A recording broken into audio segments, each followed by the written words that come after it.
You're listening to The World at 8 with Lynn Mozart.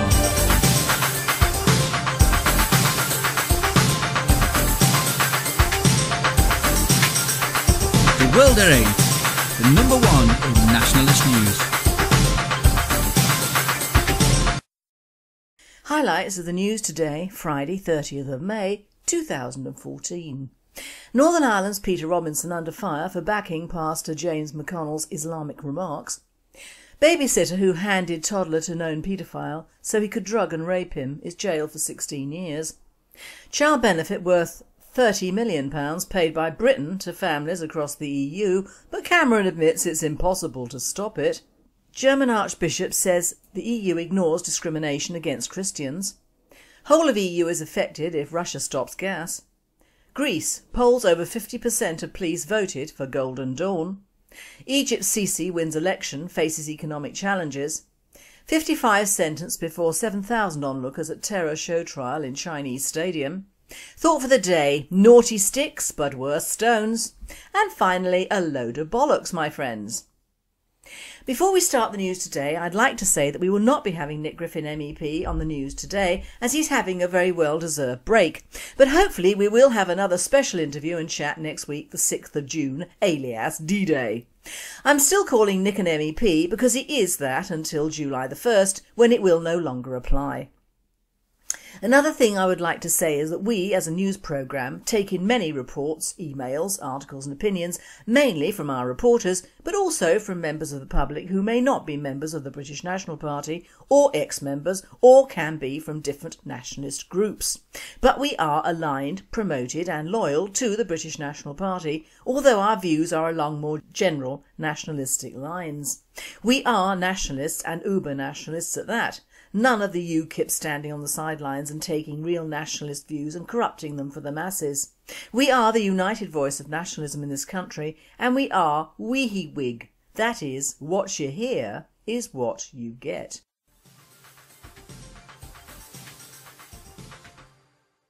UK news. Northern Ireland's Peter Robinson under fire for backing Pastor James McConnell's Islamic remarks. Pastor James McConnell, who is a fundamentalist Protestant preacher at the Whitewell Metropolitan Tabernacle Church in North Belfast, branded Islam a heathen doctrine during a fiery address to his congregation. People say there are good Muslims in Britain. That may be so, but I don't trust them, said the pastor. Islam is heathen, Islam is satanic, Islam is a doctrine spawned in hell. Pastor McConnell told his congregation a new evil had arisen and there are cells of Muslims right throughout Britain. Police are currently investigating the contentious sermon made by Mr McConnell to see if its contents constituted a hate crime. Northern Ireland's First Minister Peter Robinson has come under fire for defending a pastor who made controversial comments about Muslims. Mr Robinson said it was the duty of any preacher to denounce what he described as false prophecy. Northern Ireland's Secretary Theresa Villiers said, "I haven't seen Peter's comments in detail, but I feel that what Pastor McConnell said was wrong." George Galloway, MP, respect. It's simply incredible that someone with the duty to try and represent and protect the interests of all the people living in the place he's presiding over should endorse these kinds of words. Deputy First Minister Martin McGuinness of Sinn Féin called on Mr Robinson to show leadership in promoting equality, tolerance and a mutual respect for all. In response, Mr Robinson said on Twitter that he would not take lectures from a self-confessed leader of a bloody terrorist organisation. The two men will be meeting the Turkish ambassador on Wednesday. The Muslim Association of Britain said, "The pastor's comments not only hurt thousands of Muslims living peacefully in Northern Ireland, but also promote hatred and bigotry against all Muslims in the UK." World at 8. Should the rapture occur tomorrow, there is little doubt that Pastor McConnell will be carried home. I don't know what will happen to Villiers, Galloway, McGuinness and the billions of Muslims, but Pastor McConnell is not guilty of a hate crime. He's guilty of speaking the truth, which his detractors cannot stand or are afraid of doing. And today the Telegraph reports on Mr Robinson of the Democratic Unionist Party as saying his remarks in support of James McConnell, an evangelical Protestant preacher, were misinterpreted and insisted he did not want to insult or cause distress to Muslims in Northern Ireland. "A lot has been hyped up and doesn't accurately reflect what I said," he told the BBC. "I'd be very hurt if any Muslim was to think that I was being disrespectful or offensive. Of course that would never be my intention." Wonder why not? Too many of the buggers over there as well. Politicians are forever changing their minds, aren't they? I still like Pastor McConnell.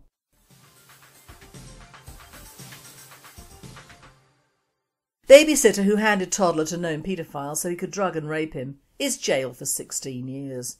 Claire Siemens was jailed for 16 years after she handed a toddler, 3 years old, to a known paedophile, Aaron Hughes, who then drugged and raped him. Hughes has been jailed for life. Hughes, 32, filmed the rapes on his mobile phone so he could watch them over and over again on his computer. He was caught when police did a routine check on his computer because they believed he had breached a court order by downloading child pornography.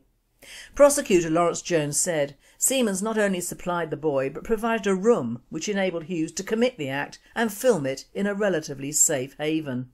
By her own admission, Siemens knew Hughes was a child sex offender who was banned from having any contact with children. But she was trying to satisfy Hughes' perversions for young male children. The court heard Siemens was sexually attracted to Hughes' gay lover Hamish Morgan, and the three had become close friends. Hughes had a previous conviction for raping a 6-year-old boy, and Siemens hoped that by providing children to Hughes it would clear the way for her to have a relationship with Mr Morgan. Judge Philip Richards told the pair these were genuinely horrendous offences. It almost defies belief that any human being would do such a thing to such an innocent young child. You, Siemens, made that child available, not once but twice, to your paedophile friend and permitted him to carry out his vile activities with that young child. You knew full well he was a child abuser, and the level of breach of trust is probably worse than Hughes. Each of you are going to spend a long time in prison before you see the light of day. World at 8. The real question is, why was Hughes back out on the streets after raping a 6-year-old boy? He was allowed to rape a 3-year-old while still under supervision. Let's also call a spade a spade. This wasn't a young child, it was a baby barely out of nappies, a toddler who has had his life ruined.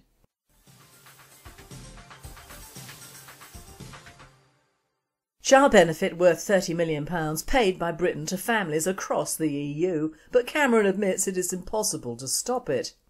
UK taxpayers are spending £30 million a year sending child benefit to families who live abroad across the European Union. David Cameron has admitted it's impossible to stop the cash being exported each year by migrant workers whose families are spread across the continent. New figures show that last year the British taxpayer paid child benefit to 20,400 families, covering 34,268 children. Child benefit is paid at £20.30 a week for the first child and £13.40 for every other child, regardless of parental income. It means the total bill for children living overseas is up to £30 million a year. Almost 2/3 of the families are in Poland, claiming for 22,093 children. People in the UK are also sending child benefit to 1,231 families in Ireland for 2,505 children. A further 1,215 in Lithuania, 797 in Latvia, 789 in France, 692 in Slovakia and 600 in Spain are all receiving child benefit from the UK Treasury. World at 8. Put this with what we pay out in the UK for immigrant third world kids and there you have the national debt solved, if stopped forthwith. You can always stop money. We do it to our own disabled and needy, so why not foreigners? Or are they exempt through the EU? If so, get the EU to pay it.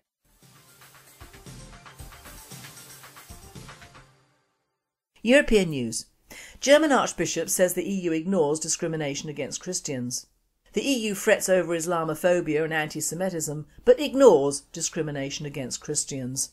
The German Archbishop George Ganswein criticised the militant secularism that is spreading in the EU and the lack of commitment of European politicians in opposing discrimination against Christians. The prefect of the papal household of Pope Francis and the personal secretary of Benedict XVI, he spoke at the Benedictine Abbey of Einsiedeln, Switzerland, on the occasion of the annual pilgrimage of the Pontifical Relief and Works Agency of the Church in Need. Archbishop Ganswein said that while media and politicians condemn every form of anti-Semitism and Islamophobia, they do not apply the same standards concerning the discrimination against Christians in Europe. Certain circles want Christians in Europe muzzled while they push religion to the margins. In this, however, the EU is pursuing suicide because Europe will not survive if it renounces its Christian roots. World at 8. He is quite right, but then it's all in the plan, isn't it?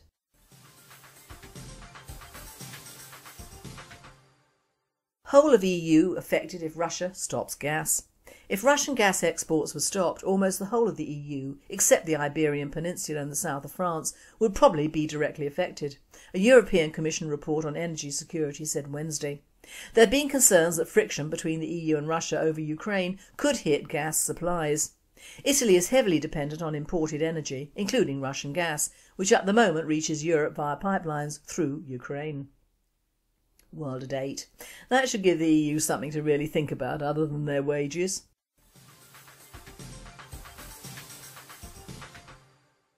Greece polls over 50% of police voted for Golden Dawn.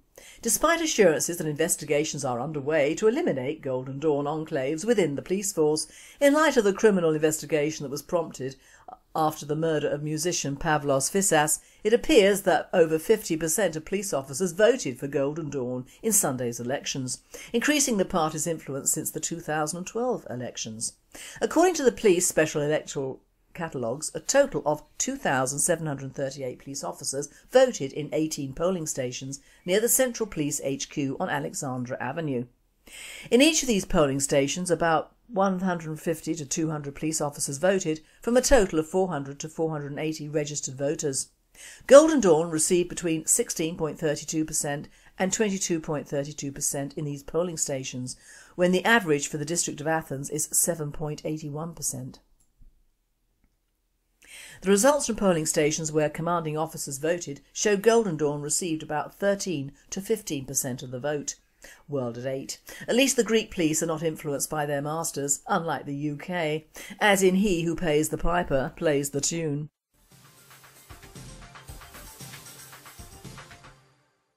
World News.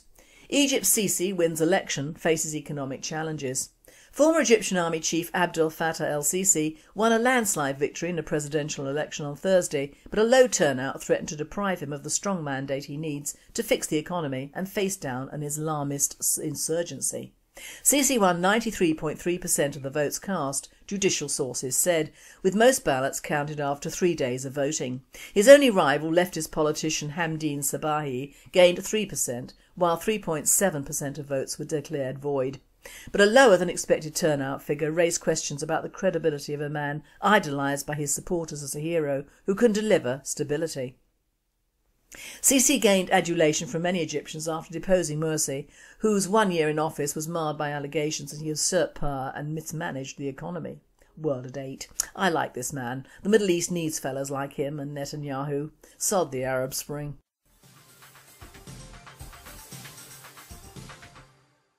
"55 sentenced before 7,000 onlookers in terror show trial at Chinese stadium." A Chinese court sentenced 55 people on terror charges before thousands of onlookers in a stadium in Xinjiang province Wednesday as part of a hardline response to a string of deadly attacks across the country. The trial was held in a stadium in Ili Kazakh Autonomous Prefecture in the restive western province of Xinjiang before 7,000 spectators, according to reports. The accused were found guilty by the Higher People's Court of Xinjiang Uyghur Autonomous Region of charges including intentional homicide, separatism and organising, leading and participating in terrorist activities. 3 of the accused were sentenced to death, state media reported, for the murder with extreme cruelty of a family of 4 in Yingying City using blades and axes on April the 20th. The court named one of those sentenced to death over the attack, whose victims included a 3-year-old girl, as Abulimiti Abdullah, state media reported. Human rights organisation Amnesty International called the proceedings a show trial, labelling it deplorable and saying it was no way to address public security concerns in the wake of the violence that has spread from the province. Most of those sentenced were believed to be Uyghurs, it said in a statement. The trial follows a spate of terror attacks in public spaces across China linked to Xinjiang's Uyghur population, a mainly Turkic-speaking Muslim minority. World at 8. Well, I dislike the Chinese method of show and shame, but probably in this case it might be needed. We should have had that same thing over the Lee Rigby murder in public with executions so that certain people got the right message, as has been shown here in Xinjiang.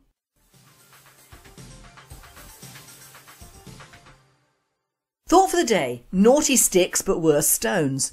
Next week I'll be reviewing property in the southeastern London, the HS2 train and more. But today, a short thought on the ridiculous episodes in the news of late on the usage, or rather misusage, of the N-word. Now I know we in the UK live in times where we're overlooked, photographed, reported and even selfied doing stupid and often illegal acts which all hit the headlines, computers and other mobile phones in a very short time. But this N-word at first had me thinking several years ago, what the hell was the N-word? Of course then it came to me in a revelationary trance, rather like St Paul on the road to whatever at what time. Of course it is the word nigger. Now this word has taken over from racism, ageism, sexism and any other ism you can think of, and in fact should be known as niggerism. The N-word is far too open to other replacement words, more important words like nuclear, nihilism, negativity, Nazis, Neophites, and I'm sure the Scrabble boards could come up with hundreds of N-words. But it is this particular N-word that denotes how the average sheeples views the speaker or the reported and practically hangs out to dry any unfortunate who might or might not have uttered it. In an instance rather like the BMP, the wearer of this word will be relegated into the realms of purgatory or limbo if he or she is a professional, or fame or infamy if they are normal English-speaking white personas. The N-word has become the hammer of the godless and the unenlightened in modern Britain. It is the only word in the English language to have been ostensibly banned from ever being heard in its fullness. Nigger. There, I've said it without any racial slurs, which is the way it was intended. Not to demean or make ridiculous, but to identify certain people of certain ethnicities from other people of different ethnicities. The way it's taken today is way past ridiculous and in the realms of Big Brother. You all know how that word came about, from various European countries referring to and objectifying other natives of country or countries, namely Africa and mainly Africans.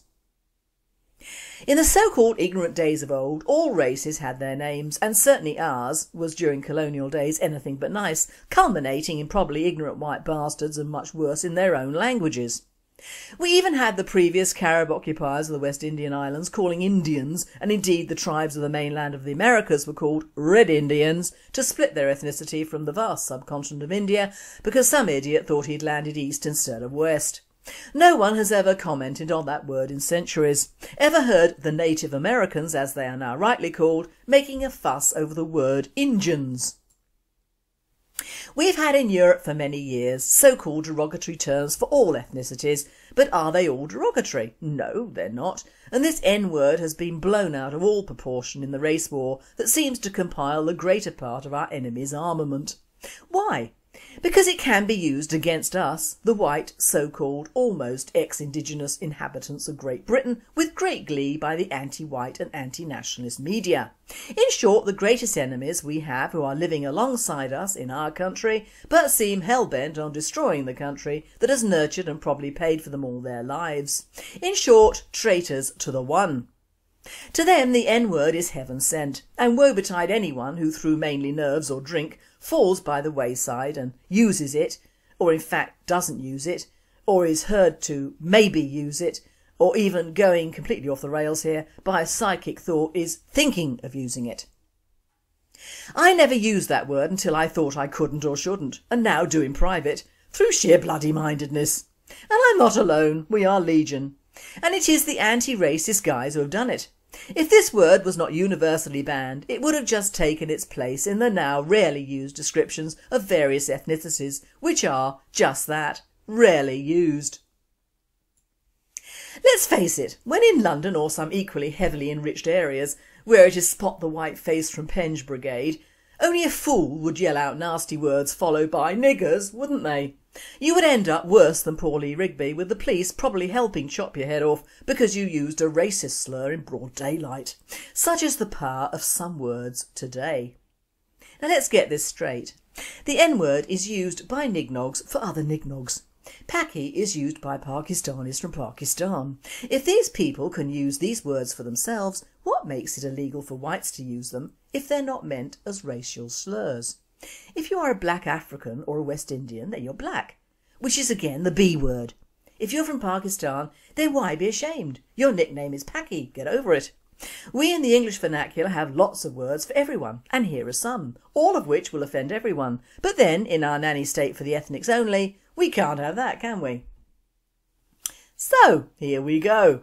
Kraut, Jerry, Kerryman, Taffy, Leaky, Whitey, Packy, Slant Eyes, Chink, Spud Eater, Sheepshagger, Wog, Wop, Eye-Tie, Fuzzy Wuzzy, Redneck, Spicks, Wetbacks, Crackers, Hillbillies, Goat Ropers, Towelheads, Camel Jockeys, Chalky, Sand Niggers, Frogs and Niggers. There, nick nog nick nog nick nicky nicky nicky nicky nick nick nick nick nicks. Not said in a racial way at all.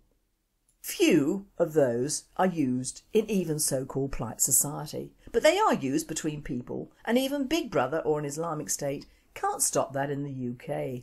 We are still free despite the massive inroads that immigration has made in our normal lives, and are still trying to impose, through our establishment, even to the fact of not allowing any freedom of expression when it comes to our black or ethnic colonisers.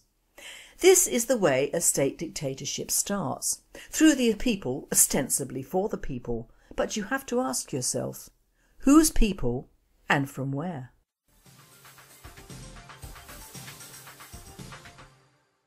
And finally, it is all bollocks. You may laugh, you may not. An interesting observation. The sport of choice for the urban poor and maintenance level employees is football. The sport of choice for frontline workers is rugby. The sport of choice for supervisors is cricket. The sport of choice for middle management is tennis. The sport of choice for corporate executives and officers is golf. The amazing conclusion is, the higher you go in the corporate structure, the smaller your balls become. There must be a ton of people in our parliament and the EU playing marbles. This one is from Australia, or down under. Always wear underwear in public, especially when working under your vehicle. From the local paper comes this story of a Brisbane couple who drove their car to the shopping centre, only to have their car break down in the car park. The man told his wife to carry on with the shopping while he fixed the car. The wife returned later to see a small group of people near the car. On closer inspection she saw a pair of hairy legs protruding from under the chassis. Unfortunately, although the man was in his shorts, his lack of underpants turned his private parts into glaringly public ones. Unable to stand the embarrassment, she dutifully stepped forward and quickly put her hand up his shorts and tucked everything back into place. On regaining her feet, she looked across the bonnet and found herself staring at her husband, who was standing idly by watching. The RACQ mechanic, however, had to have 3 stitches in his forehead. You've been listening to The World at 8. I am Lynn Mozart, and I and the team at World at 8 and Radio Britain wish you all a very happy and a very safe weekend.